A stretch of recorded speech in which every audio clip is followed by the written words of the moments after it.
Pour un bon déroulement de la campagne de transhumance 2017-2018, le gouvernement, dans son conseil des ministres du 13 décembre 2017, a pris des mesures préventives pour réguler cette campagne de transhumance. Il s'agit essentiellement de limiter les déplacements des troupeaux transhumants jusqu'à la latitude de Dassa-Zoumé, parce qu'on a pu constater que les zones de tension, c'est beaucoup plus dans la zone de Zou et du plateau. Après donc la tournée d'information du ministère de l'Intérieur et de la Sécurité publique à l'endroit des responsables des associations Peul, l'heure est à la sensibilisation des concernés, les éleveurs venus des différents départements du Bénin et même hors des frontières. Je pense que c'est une décision très salutaire, très courageuse, que nous devons expérimenter pour voir. L'État avait démissionné dans les années antérieures par rapport à cette question. C'est ce qui a amené en fait toute cette débandade.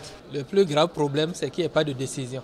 Mais quand il y a une décision, c'est sûr qu'il y en a qui sont contents, il y en a qui vont se sentir un peu lésés. Mais une fois que la décision est tombée, la question n'est pas de savoir si elle est mauvaise ou elle est bonne, mais qu'est-ce qu'on fait face à cette décision qui est tombée? Donc c'est dans cette réflexion que nous sommes. Et accompagner ceux qui doivent réorienter par exemple leur mouvement. La transhumance transfrontalière non maîtrisée a souvent engendré des dégâts importants et des tensions entre éleveurs et agriculteurs. Toutes choses qui peuvent désormais être évitées grâce au respect scrupuleux des décisions annoncées par le gouvernement. Nous devons aider le gouvernement à nous aider. Les éleveurs sont contents, très contents. Ils ont dit de dire merci au président Talon et qui sont avec lui. Toutefois, face aux mesures prises, les éleveurs ont émis des doléances. Doléances recueillies à ces assises de Boycon et qui seront soumises aux autorités compétentes pour une campagne de transhumance apaisée.